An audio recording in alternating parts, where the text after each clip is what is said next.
Vatikan'ın 76 mühürlü sandığı. Açılan her kapı bir diğerine çıkar. Evvela bir hakikati itiraf edeyim. Vatikan denen o muazzam yapı yalnızca bir mabet değil, aynı zamanda kendi içinde bir kainattır. Ve bu kainatta gün ışığına çıkmayı bekleyen tam 76 ayrı sır, 76 ayrı karanlık dehliz saklı. Kimi bir kitabın sararmış yaprağında, kimi bir lahitin tozuyla örtülü, kimi ise arşivlerin dipsiz kuyusunda. Bugün o 76 mührü teker teker kırmaya niyetliyiz. Hazır mısınız? Zira bazı kapılar bir kere aralandı mı ardınızda asla kapanmaz. Giriş: Vatikan'ın sırları. Vatikan daima sayısız sırrı koynunda saklayan bir mekan ola gelmiştir. Pek çoğundan ise hala bir haberiz. Fakat ya size duymanız belki de hiç münasip olmayacak bazı şeyler olduğunu söylesem? Zira bir kere kulak verdiğinizde her şeye bakışınızı ebediyen değiştirebilirler. Vatikan'ın derinliklerinde hangi mestur hakikatler gömülüdür? Grand Grimoire, Kızıl Ejder'in laneti. Kadim metinler arasında gezinen bir hayalet, Grand Grimoire, namı diğer Kızıl Ejder, Batı efsanelerinde anılan, belki de en korkulan, en muzur kitap. Söylenen o ki, içinde şeytani varlıkları çağırmanın, hatta Lucifer'in kendisiyle konuşmanın yolları yazılı. Gerçek kökeni tozlu tarihin sayfalarında kaybolmuş. Kimi alim 15. asrın başlarında zuhur etti der, kimi muhakkik ise en erken nüshasının 18. asırdan daha eski olamayacağında ısrar eder. Lakin en kuvvetli fısıltı, onun Vatikan'ın en dip mahzenlerinde demir bir kutuda zincirlenmiş olduğu yönünde. Neden saklıyorlar? Kontrol için mi? Yoksa korktuklarından mı? Vatikan ve UFO. David Grush'un ürpertici iddiası. David Grush, Birleşik Devletler Hava Kuvvetleri'nde eski bir istihbarat subayı. Onun iddiası o kadar çarpıcı ki dünyayı sarstı. İddiasına göre 1930'ların sonunda İtalya'ya düşen bir tanımlanamayan uçan cismin kalıntıları Vatikan'da saklandı. Daha da fazlası, İkinci Cihan Harbi'nden sonra Papa 12. Pius'un bu hakikati Amerika'ya gizlice bildirdiğini söylüyor. Peki enkaz nerede şimdi? İçinden ne çıktı? Hiç kimse bilmiyor. Vatikan ise her zamanki gibi sükût. Kronovizor, Vatikan'ın zaman makinesi. Bir rahibin tuhaf iddiası. Pellegrino Ernetti, 1960'larda Vatikan içindeki gizli bir ilmi ekibin geçmişi izleyebilen bir cihaz, bir zaman seyircisi yaptığını iddia etti. Hatta Hazreti İsa'nın çarmıha gerilişini bizzat seyrettiğini söyledi. Bir fotoğrafını bile çektiğini iddia etti. Lakin fotoğraf yok, cihaz kayıp, Vatikan sessiz. Yine acaba hakikat seyretmeye cesaret edemeyeceğimiz kadar mı korkunçtu? Vatikan nekropolü, yer altındaki ölüler şehri. Aziz Petrus Bazilikası'nın tam 5 seviye altında kadim bir ölüler şehri uzanır. 1. asra uzanan pagan mezarları, 5. asra ait haç ve pagan sembollerinin yan yana belki de ülkekçe durduğu mezarlar. İki kadim inancın bir taşın üzerinde çarpıştığı anın donmuş hali ve tam merkezde Aziz Petrus'un kemiklerinin istirahat ettiğine inanılan o mütevazı oda. İmanın temeli mi yoksa büyük bir sembol mü? Kimse kesin bilemiyor. Papa 1. Ioannes Paulus'un 33 günlük iktidarı ve esrarengiz ölümü. 1978. Papa seçildikten sadece 33 gün sonra odasında ölü bulundu. Kalp krizi denildi belki ama otopsi yapılmadı hiçbir zaman. Söylentilere göre Vatikan Bankası'nın karanlık işlerini soruşturmaya başlamıştı. Skandalların merkezindeki isimler Roberto Calvi, Başpiskopos Paul Marcinkus. Bir gün sonra asılı bulunan cesetler, milyarlarca dolarlık kayıplar ve 33. günde sessizce ölen Papa. Tesadüf müydü yoksa? Vatikan dikili taşı, Firavundan Papa'ya uzanan kanlı bir miras. St. Peter Meydanı'ndaki o devasa dikili taşa dikkatle bakın. O, Mısır'dan gelme, 3000 yıllık. İmparator Caligula getirtmiş onu. Üzerinde ilk Hristiyanların vahşice öldürüldüğü bir sirkte dikiliymiş. Rivayete göre Aziz Petrus da o civarda idam edilmiş. Yüzyıllar sonra Papa 5. Sixtus, 300 tonu aşkın bu taşı meydanın tam kalbine naklettirdi. 900 işçi, yüzlerce at, muazzam bir mühendislik harikasıydı. Ve artık o, bir pagan sembolü olmaktan çıkıp Hristiyanlığın zaferinin abidesi oldu. Lakin gölgesi altında bir zamanlar dökülen kanlar taşın hafızasından asla silinmedi. Aziz Petrus'un kemikleri kutsal mı, lanetli mi? 2013 senesinde Papa Franciscus küçük bir taş kutudaki 8 kemik parçasını aleme gösterdi. Aziz Petrus'a ait olduğu söylenen kemiklerdi bunlar. 1939'da Bazilika'nın zemininin altındaki kazıda bulunmuşlardı. Lakin bağımsız bir ilmi tetkik hiç yapılmadı. Hiçbir papa modern usullerle tetkik edilmesine müsaade etmedi. Söylentiye göre mezarı rahatsız edenlere 1000 yıllık bir lanet musallat oluyormuş. Vatikan bu kemiklerin manevi kıymetinin ilmi ispattan daha ağır bastığını söylüyor. Peki ya hakikat? Kilisenin yüzleşmeye hazır olmadığı bambaşka bir şeyse? Papalık tutsaklığı, 60 yıllık isyan. 1871 İtalya birleşti ve papalık devletlerini ilhak etti. Papa 9. Pius kendini Vatikan'ın tutsağı ilan etti. Tam 60 yıl boyunca hiçbir papa Vatikan topraklarından bir adım dışarı atmadı. İtalya'da içeri girmedi. Ölü bir siyasi çıkmaz. Ta ki 1929'da Mussolini ile Lateran Anlaşması imzalanana kadar. İşte o vakit modern Vatikan devleti doğdu. Papa artık bir tutsak değil, bir devlet reisiydi. Lakin o 60 yıllık küskünlüğün gölgesi belki de hala üzerlerinde. Turin kefeni, İsa'nın ölüm belgesi mi? O meşhur keten kumaş, üzerindeki süliyet, İsa Mesih'in çarmıhtan indirildikten sonra sarıldığı kefen olduğuna inanılır. 1988'deki karbon testleri onun 13. veya 14. asra ait olduğunu söyledi. Bir hayal kırıklığı. Fakat sonra Vatikan'ın gizli arşivlerinden bir araştırmacı kefenin üzerinde silik yazılar olduğunu iddia etti. Eski Yunanca, Latince, İbranice, Nasıralı İsa'nın defin kefeni yazdığını söyledi. Bir nevi ölüm belgesi miydi? İlmi camia şüpheci. Vatikan ise artık daha fazla ispat aramıyor. Onlar için ehemmiyet uyandırdığı imandadır.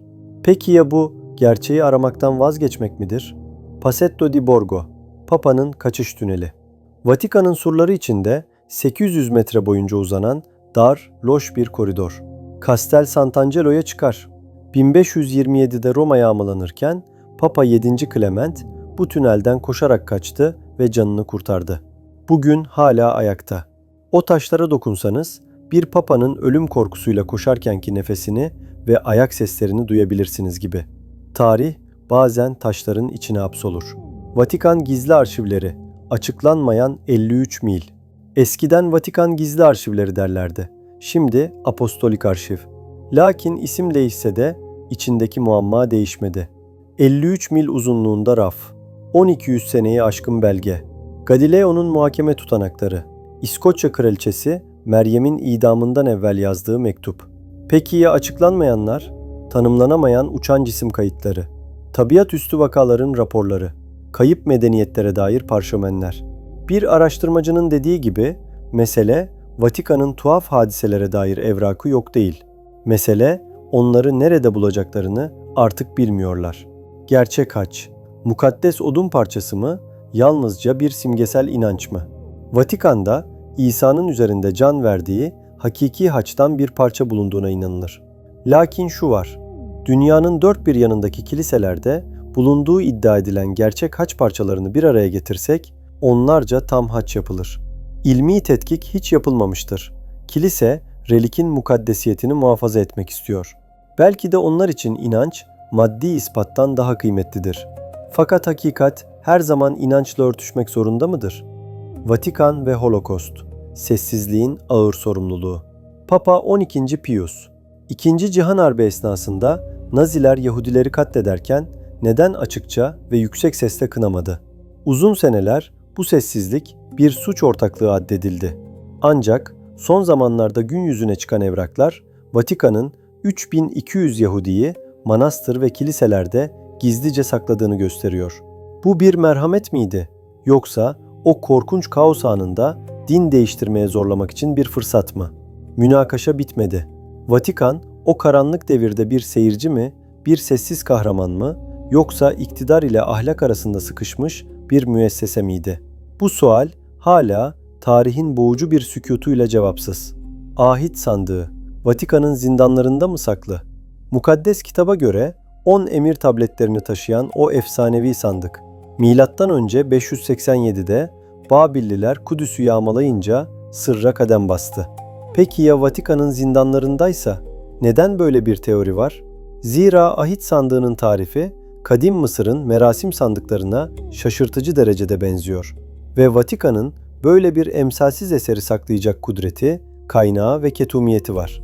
Tabii ki hiçbir şeyi tasdik etmiyorlar. Sükût, esrarı daha da besliyor. Sahte mumya skandalı.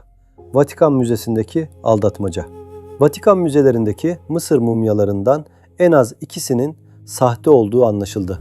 X ışınları çekildiğinde içlerinde 14. 15. asra ait yetişkin kemikleri olduğu görüldü. Hatta birinde 19. asırdan kalma paslı bir çivi vardı. 19. asırda mumya çılgınlığı hüküm sürüyordu.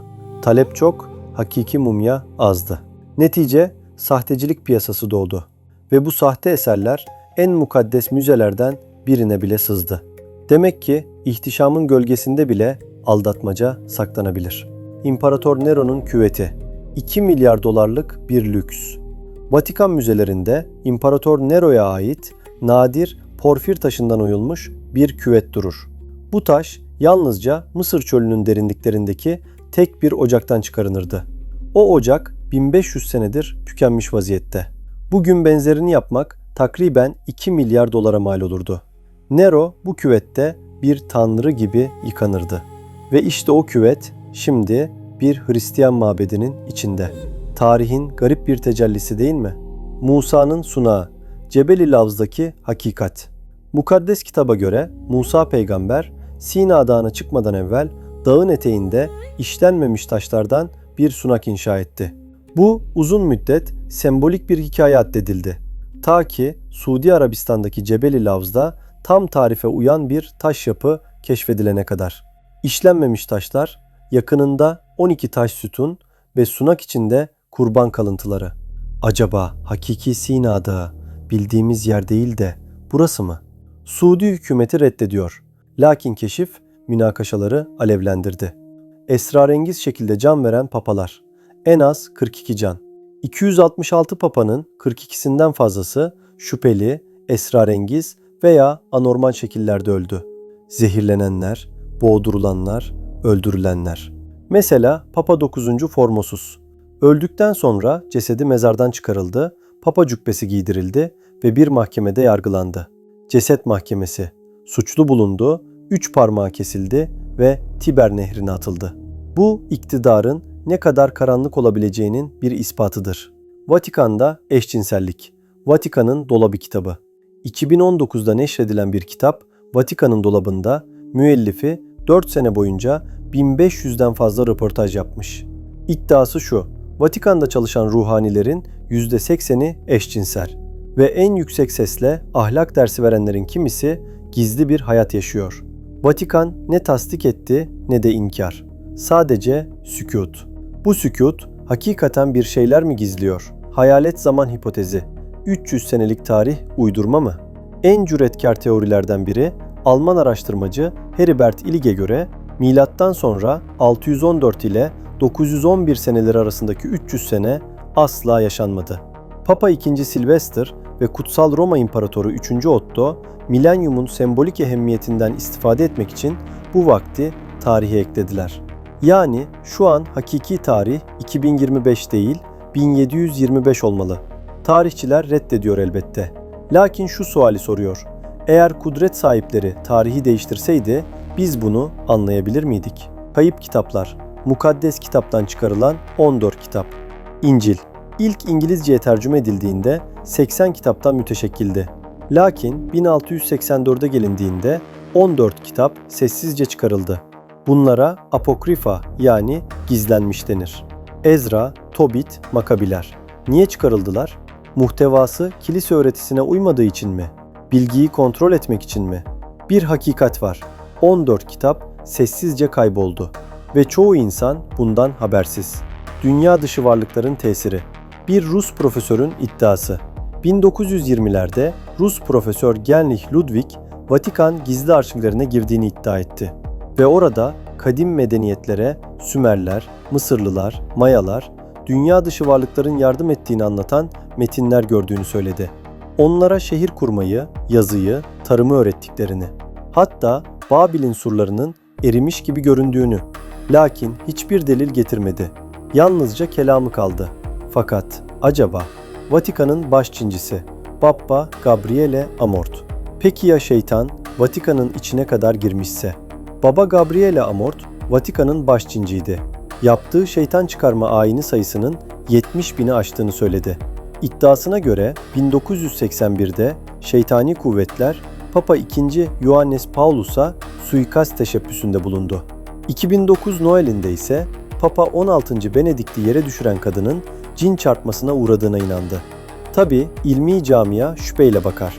Lakin Amort'a göre kötülük en mukaddes yerlerde bile faaldir. 25. Vatikan üzerinde UFO görünmesi. 2007 senesindeki tufan. Haziran 2007. Aziz Petrus Bazilikası'nın kubbesi üzerinde gümüşi turuncu, sessiz bir disk belirdi. Dakikalarca havada asılı kaldı. Birçok şahit gördü. Fakat birkaç gün sonra bütün haberler, bütün fotoğraflar sırra kadem bastı. Vatikan'dan tek kelime gelmedi. Havai fiil miydi? Dünya dışı bir ziyaret mi? Cevap o sessizliğin içinde kayboldu gitti. Kayıp İncil. İsa ve Maçtelli Meryem'in evliliği. 6. asırdan kalma Süryanice bir el yazması. İçinde İsa'nın yalnızca bir peygamber değil, bir insan olarak tasvir edildiği yazıyor ve Maçtelli Meryem ile evlendiği. Hatta onun insanlığın kurtuluşunda kendisine eşit bir ortak kurtarıcı olduğu. Kilise öğretisine taban tabana zıt. Vatikan bunu asla kabul etmedi. Belki de hakikat inşa edilmiş olan doktrinden daha mı büyüktü? Vatikan gizli arşivleri. Derinlemesine bir bakış. Bu arşivler yalnızca seçilmiş bir avuç alime açıktır ve onlara dahi yalnızca küçük bir kısmı gösterilir. Fotoğraf çekmek, tam kopya almak yasaktır. Bu sıkı kontrol sayısız komplo teorisini doğurmuştur. İçinde uzaylı cesetleri mi var? Zaman makinesi mi? Yayınlanmamış İncil metinleri mi? Kimse bilmiyor. Sükût merakı körüklüyor. Vatikan'da suç oranı dünyanın en yükseği. İnanması güç. Lakin istatistiklere göre Vatikan'da senede her bir sakine karşılık 1 ile 1,5 suç işleniyor. Bu dünyanın en yüksek oranı. Sebebi nüfus sadece 800 ile 1000 kişi fakat senede 18 milyon turist geliyor. Hırsızlıklar, yan kesicilikler, suç, mukaddes yerlerin gölgesinde bile yaşıyor demek. Çam kozalağı heykeli ve epifiz bezi sembolizmi. Vatikan müzelerindeki çam kozalağı avlusu, ortada devasa bir bronz çam kozalağı heykeli. Bu sembol birçok kadim medeniyette beynimizdeki epifiz bezine benzetilir. Epifiz bezi, 3. göz yani manevi uyanışın kapısı addedilir. Peki bu pagan sembolü neden Vatikan'ın tam kalbinde duruyor? Basit bir sanat eseri mi? Yoksa daha derin, kadim bir hakikatin sessiz şahidi mi? Zucchetto, küçük takke ve tanrıça Sibel'e bağlantısı. Papazların giydiği o küçük yuvarlak takke. Zucchetto. Şekli Roma devrinde bereket tanrıçası Sibel'e'nin rahipleri olan Gallilerin giydiği takkelere şaşırtıcı derecede benziyor. Tesadüf mü? Yoksa Hristiyanlık kadim pagan sembollerini mi benimsedi? Belki de inanç tarihin katmanları gibi üst üste biner. Mitre, papa tacı ve balık tanrı Dagon bağlantısı. Papanın törenlerde giydiği o uzun, sivri taç, mitre, onun şekli kadim Babil'de balık tanrısı Dagon'un rahiplerinin giydiği başlığın tıpatıp aynısı. Hatta mukaddes kitabın bir yerinde Dagon'un heykeli Yahve'nin huzurunda yere yıkılır. Peki bu sembol nasıl oldu da Hristiyan ayininin bir parçası haline geldi? Kültürlerin kaynaşması mı? Yoksa daha gizli bir devamlılık mı? Pakalya ve bahar tanrıçası Eostre'nin kökeni. Paskalya, İsa'nın dirilişini kutladığımız gün. Peki ya yumurtalar, tavşanlar? Bunlar Cermen bahar tanrıçası Eostre'den gelir. İngilizce Easter, Paskalya kelimesi de ondan türemiştir. Kilise Hristiyanlığı yayarken kadim bayramların isimlerini ve sembollerini alıp yeni bir mana yükledi. Demek ki iman bazen kadim geleneklerin üzerine inşa edilir. Tavus kuşları, sessiz bekçiler. Çam kozalağının iki yanındaki o muhteşem tavus kuşu heykelleri. Hristiyan geleneğinde ölümsüzlük sembolüdür. Mısır'da güneşle, Hindistan'da bilgelikle, İslam'da cennetin bekçisiyle bağlantılıdır. Ayrıca zehirli yılanları yerler. Bu, ruhun kötülüğü yenmesinin bir remzidir. Vatikan'daki o iki kuş yalnızca süs değil, derin bir felsefi mesajdır. Yılbaşı ve ikiyüzlü tanrı Janus'un kökeni. 1 Ocak, yeni yıl. Bu tarih ve Ocak ayının ismi Roma'nın ikiyüzlü tanrısı Janus'tan gelir. Biri geçmişe, diğeri geleceğe bakan bir tanrı. Başlangıçların, kapıların muhafızı. Kilise bu kadim geleneği alıp dünya barışı için dua gününe dönüştürdü. Demek ki takvim bile inançların üst üste bindiği bir palimpsest gibidir. Güneş çarkı ve Tanrı Baal sembolizmi. St. Peter Meydanı'nın zeminine dikkatle bakın. Mısır dikil taşının tam altında 8 telli bir güneş çarkı görürsünüz. Bu, kadim Kenan tanrısı Baal'in sembolüdür. Bereket ve yağmur tanrısı. Yanındaki 4 telli çarkla birlikte güneş enerjisini ve ebedi döngüyü temsil eder. Peki bu pagan remzi neden Hristiyanlığın kalbine nakşedilmiştir? Kadim bilginin sessizce muhafazası mı, yoksa asla tam silinemeyen bir iz mi? Heksagram, 6 köşeli yıldız ve Vatikan'daki varlığı. 6 köşeli yıldız, bugün Davut'un yıldızı. Lakin o, aynı zamanda kadim sihir, astroloji ve ezoterik tradisyonda kullanılan bir semboldür. Ve işte size şaşırtıcı bir hakikat. Bu sembol, Vatikan'ın mozaiklerinde, süslemelerinde, hatta tarihi papa portrelerinde bulunur. Neden? Tesadüf mü, yoksa daha derin, gizli bir irtibat mı? Vatikan bunu hiç izah etmedi. Noel ve Saturnalya Festivali'nin kökeni. Noel, İsa'nın doğum günü.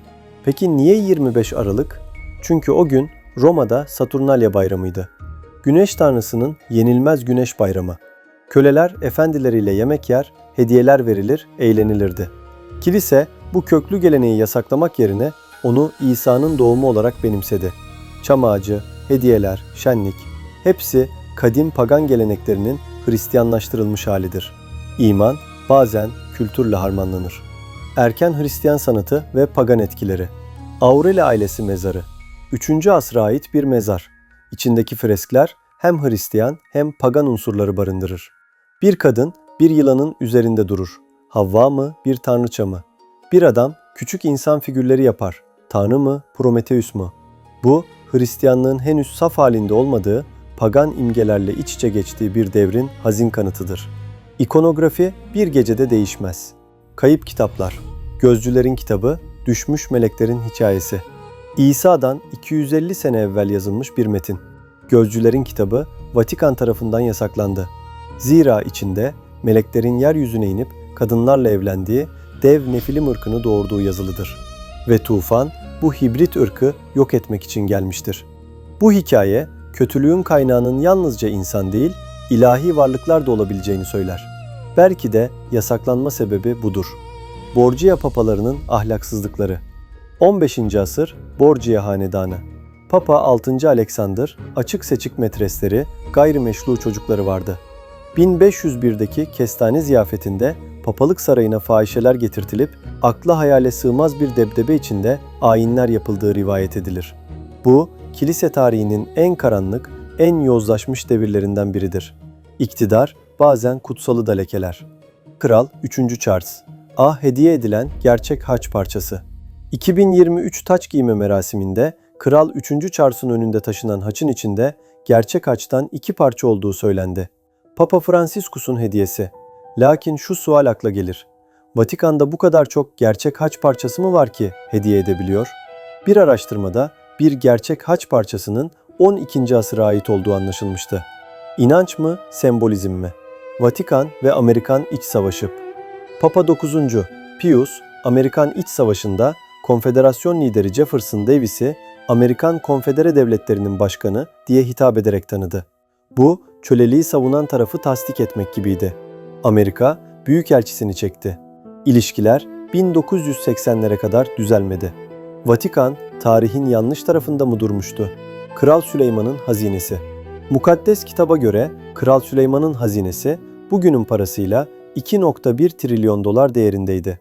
Son arkeolojik keşifler onun geniş ticaret ağları ve bakır madenleri olduğunu gösteriyor. Hazinesi asla bulunamadı. Acaba Vatikan'ın elinde mi? Yoksa tarih, efsane ile hakikati birbirine mi karıştırdı?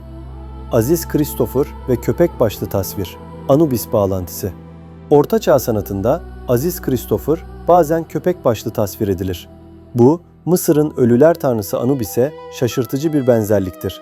Yanlış tercüme mi? Yoksa kadim bir tanrının Hristiyan Aziz'e dönüşmesi mi? İnanç yolculukları bazen beklenmedik yollar çizer. Çürümeyen rahibe, Sister Wilhelmina Lancaster, 2019'da vefat etti. Basit bir tabuta muhafazasız defnedildi.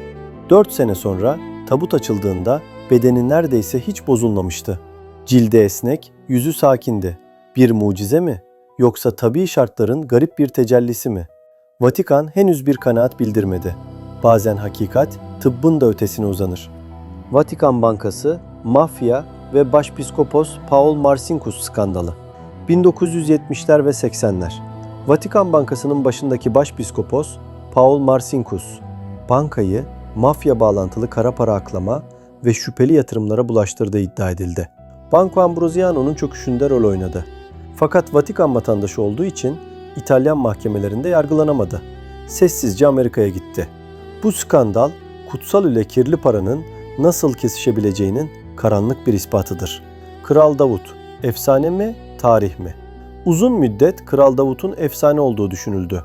Ta ki 1993'te Teldan'da Davut Hanedanı yazan bir taş parçası bulunana kadar. Bu onun tarihi bir şahsiyet olduğuna dair ilk arkeolojik delildi. Lakin büyük bir imparator mu yoksa küçük bir kabile reisi miydi? Münakaşa devam ediyor. Hakikat toprağın derinliklerinde saklıdır. Vatikan ve Ruanda soykırımındaki sessiz rolü. 1994 Ruanda soykırımı. 800 bin insan katledildi ve bazı Katolik kiliseleri sığınan Tutsilere kapılarını kapadı. Hatta katliam yapıldı. Bir rahip kilisesini yıktırarak içindeki 2000 kişinin ölümüne sebep oldu. Vatikan suçlanan rahipleri iade etmeyi reddetti, onları başka ülkelere nakletti. Bu sessizlik ve kaçış ahlaki bir yük getirir. Din bazen en karanlık anlarda sınanır. Vatikan ve fil dişi ticareti. Nesli tükenmekte olan Afrika fillerinin katli. Vatikan, fil dişi ticaretini düzenleyen CITES sözleşmesine taraf değil ve hala fil dişinden yapılma dini objeler, haçlar, aziz heykelleri mevcuttur. Merhamet ve hayat kutsallığı öğreten bir kurum niye buna sessiz kalır? Bazen gelenek vicdanın önüne geçebilir mi? Vatikan'da rıza yaşı 2013'e kadar 12 idi. İnanması güç, lakin 2013'e kadar Vatikan şehir devletinde rıza yaşı 12'di. Bu dünyanın büyük kısmında kabul edilen standartların çok altındaydı. Papa Franciscus ancak o tarihte bunu 18'e yükselten kanunu imzaladı. Bu değişiklik geçmişte yaşanan taciz skandallarının gölgesinde geç de olsa atılmış bir adımdı. Reform bazen çok ağır ilerler. Nazi altını ve Vatikan Bankası iddiaları. İkinci Cihan Harbi'nden sonra Ustaşa rejiminin Yahudilerden, Sırplardan çaldığı altınların bir kısmının Vatikan Bankası üzerinden kaçırıldığı iddia edilir. 1997'de ABD'de bir dava açıldı fakat Vatikan'ın dokunulmazlığı sebebiyle düşürüldü. Vatikan bu iddiaları ne tasdik etti ne de çürüttü. Tarihin karanlık sayfaları bazen kapanmak bilmez. Vatikan içinde fuhuş çeteleri ve skandallar. 2010'da bir tutuklama. Angelo Baldussi, Vatikan'a yakın bir isim, üst düzey din adamlarına hizmet veren bir erkek fuhuş çetesinin parçası olmakla suçlandı. 2013'teki bir gizli Vatikan raporu, kardinallerin eşcinsel ilişkileri yüzünden şantaja uğradığını iddia etti. Bu raporun Papa 16. Benedikt'in istifasında rol oynadığı söylenir. Görüntünün ardındaki hakikat bazen çok daha karmaşıktır. Vatikan ve İtalyan mafyası arasındaki sessiz bağlar. 1964'te bir kardinal, mafya, kiliseye muhalif olanların hayal ürünüdür demişti. Lakin hakikat daha karanlıktı. Mafya kiliseler inşa ettirmiş, bağışlar yapmıştı. 2000'lerde bir mafya babası Sicilya'da büyük bir kiliseye gömüldü. Vatikan bu sessiz ilişkiyi uzun müddet görmezden geldi. İktidar bazen kirli ellerle tokalaşmak zorunda kalır mı? Vatileaks, Papa'nın uşağının belge sızdırması. Paolo Gabriele, Papa 16. Benedikt'in özel uşağı, aylarca gizlice evrak fotokopiledi ve bir gazeteciye verdi. Belgeler, Vatikan içindeki kavgaları, yolsuzluk iddialarını, finansal karışıklıkları ortaya döküyordu. Yakalandı, mahkum oldu, sonra Papa tarafından affedildi. Tek başına mı hareket etmişti, yoksa arkasında daha büyük güçler mi vardı? Sızıntı, kutsal duvarların ardındaki beşeri zaafları gösterdi. Kanon 489, kilise içi suçların gizli dosyaları. Bu bir efsane değil, gerçek bir arşivdir. 18. asırdan beri din adamlarının işlediği ciddi suçlara dair dosyalar burada tutulur. İtiraflar, dahili yazışmalar, örtbas emirleri. 2002 Boston skandalı bu tür dosyaların varlığını dünyaya gösterdi. Mesele suçun işlenmesi değil, bu kadar dikkatle belgelenip bu kadar sıkı gizlenmesidir. Şeffaflık nerede kaldı? Walter Cisek, Sovyetlerdeki Cizvit casusu. Bir Cizvit rahibi 1941'de Sovyetler Birliği'ne gizlice girip gizli din hizmeti vermeye çalıştı. Yakalandı. 5 yıl Lubyanka hapishanesinde hücre hapsi, 15 yıl Sibirya'da çalışma kampı. 1963'te bir mahkum takasıyla özgürlüğüne kavuştu. Tanrı ile Rusya'da isimli kitabı, imanın en zor şartlarda bile nasıl ayakta kalabileceğinin destanıdır. Bazen kahramanlık sessizce yaşanır. Homo erectus'un dini var mıydı? Yazıdan, dilden, organize toplumdan çok evvel Homo erectus ateşi kullanıyor, alet yapıyordu. Peki bir şeye inanıyor muydu? Endonezya'da başında delikler açılmış kafatasları bulundu. Ayin miydi? İnsan düşünebildiği andan itibaren görünmeyen bir şeye tapınma ihtiyacı duydu mu? Bu, insan ruhunun en kadim suallerinden biridir. Papa 5. Nikolas ve transatlantik köle ticaretinin başlaması. 1452 ve 1455. Papa 5. Nikolas, Portekiz kralına bütün kafirleri istila etme, esir etme ve ebedi köleliğe mahkum etme hakkını veren fermanlar yayınladı. Bu, transatlantik köle ticaretinin hukuki ve ahlaki zeminini hazırlayan en mühim belgelerden biri oldu. Din adına verilen bir karar, milyonlarca insanın hayatını nasıl karartabilir? Tarih, bazen en acımasız dersleri verir. Saint Sulpice Kilisesi'nin gizemi, Da Vinci şifresindeki yanlışlar. Dan Brown'un Da Vinci şifresi kitabı bu kiliseyi kutsal kase haritasının merkezi yapar. Lakin hakikat daha sıradandır. Zeminindeki print çizgi bir güneş saatiydi, gizli harita değil. Duvardaki Aziz Mikail tablosu da şifreli mesaj değil, standart bir dini resimdir. Bazen kurgu hakikatten daha çekici gelir. Horus ve İsa benzerlikleri. Mısır tanrısı Horus, annesi tanrıça Isis, mucizevi doğum, 12 müridi olduğu, hastaları iyileştirdiği, ölüleri dirilttiği söylenir. Bu benzerlikler Hristiyan hikayesinin kadim mitolojilerden etkilenip etkilenmediği sorusunu doğurur. İlmi camia doğrudan bir bağ olduğunu reddeder. Lakin benzer temalar insanlığın ortak arketipleri olabilir mi? Vatikan'ın Mısır Müzesi, yağmalanmış eserler. 1839'da kuruldu. İçindeki eserlerin çoğu Roma'nın Mısır'ı işgal etmesinden sonra getirilmiş antikalardır. Bugün Mısır bunların iadesini istiyor. Vatikan ise insanlığın ortak mirası diyerek saklamaya devam ediyor. Kültürel muhafaza mı yoksa sömürgecilik döneminin sessiz bir devamı mı? Yasak el yazması, Yakup'un 1. vahyi. 5. Anasırdan kalma bir çöp yığınında bulundu. Yunanca yazılmış. İçinde İsa'nın sadece Yakup'a söylediği gizli öğretiler var. Ve diyor ki, bu dünya kötü bir varlık tarafından ruhlarımız için bir hapishane olarak yaratıldı. Bu geleneksel Hristiyan teolojisine tamamen zıttır. Belki de yasaklanma sebebi budur. Hakikat bazen rahatsız edicidir. Büyük İskender'in cesedi Vatikan'da mı? Tarihin en büyük komutanı, mezarı kayıp.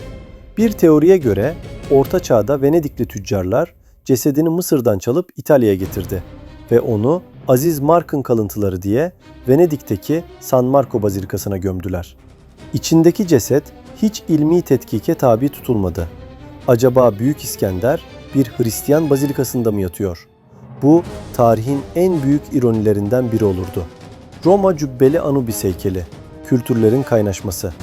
Vatikan Mısır Müzesi'nde Mısır tanrısı Anubis fakat bir Roma cübbesi giymiş vaziyette.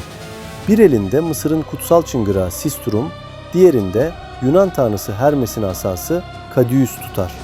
Bu, Roma İmparatorluğu'nun Mısır'ı fethedip onun tanrılarını kendi kültürüne nasıl monte ettiğinin mükemmel bir sembolüdür.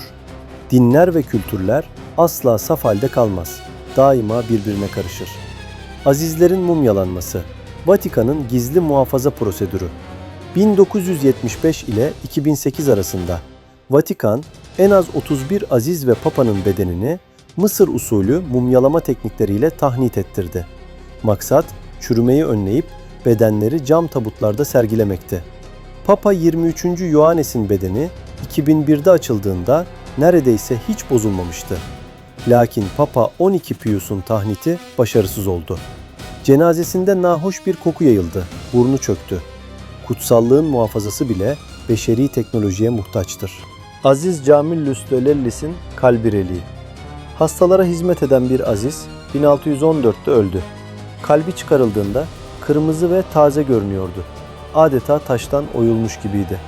Şimdi Napoli'de bir kilisede bir cam kutu içinde saklanır. Bu yalnızca bir organ değil, şefkatin ve hizmetin somut bir timsalidir. Bazen kalp sevgisini ölümden sonra da gösterir. Paraftaki Kutsal Ruhlar Müzesi. Roma'nın kalbinde ufacık, ürpertici bir müze. Duvarlarında, kitaplarda, kumaşlarda yanık el ve parmak izleri var. İnanışa göre Araf'taki ruhlar dirilerin dualarına muhtaç olduklarını hatırlatmak için bu izleri bırakıyor. İster inanın, ister inanmayın, bu izler ölümle yaşam arasındaki o ince perdeye dair ürpertili bir düşünce bırakır insanda.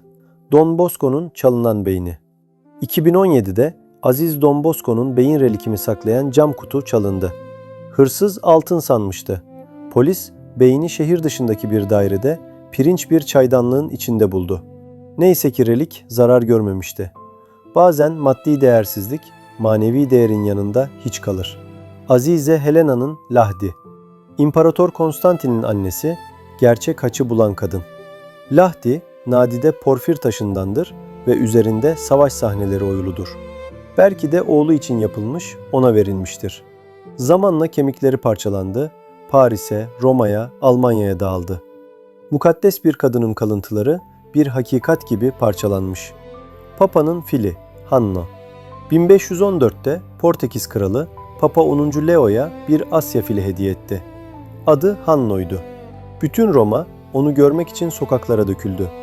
Vatikan'da özel bir yerde yaşadı, Papa'nın sevgilisi oldu. Lakin 1516'da belki de yanlış beslenmeden hastalanıp öldü. Papa onun için ağıt yazdı. 1962'de Vatikan bahçesinde iskeleti bulundu. Fil dişleri ise hala kayıp. Bir fil, bir papanın kalbini nasıl fethedebilirmiş? İşte ispatı. Giotto'nun freskindeki şeytan yüzü. Assisi'deki Aziz Francesco Bazilikası'nda Giotto'ya atfedilen bir fresk. Yakından bakınca bulutların arasında saklanmış bir şeytan yüzü görülür. Boynuzlu, kanca burunlu, sırıtan, ressamın bir şakası mıydı? Kötülüğün her yerde hazır oluşunun sembolü mü? Yoksa kişisel bir düşmanını resmetmesi mi? Kimse bilmiyor. Gizem binalar kadar eskidir. Roma Kuriyası, Vatikan'ın gizli hükümeti. Papa'nın kabinesi, 9 kongregasyondan müteşekkil. En eskisi 1542'de Engizisyon olarak kurulan İman Doktrini Kongregasyonu'dur. Ayrıca kendi mahkemeleri, bakanlıkları vardır. Vatikan küçük bir devlet değil, mini bir süper devlettir. Ve Kurya onun görünmeyen beynidir. Vatikan'ın gizli ekonomisi ve altın rezervleri. Kimse tam servetini bilmez. Petrus'un payı denilen küresel bağışlarla beslenir. New York borsasında, Londra ve Paris'te mülkleri, büyük bankalarda hisseleri vardır. Tahminlere göre fiziki altın rezervi yaklaşık 50 milyar dolar değerinde.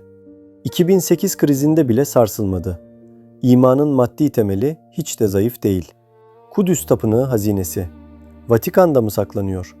Milattan sonra 70'te Romalılar Kudüs Tapınağı'nı yağmaladı. Altın 7 kollu Şam'dan kayboldu.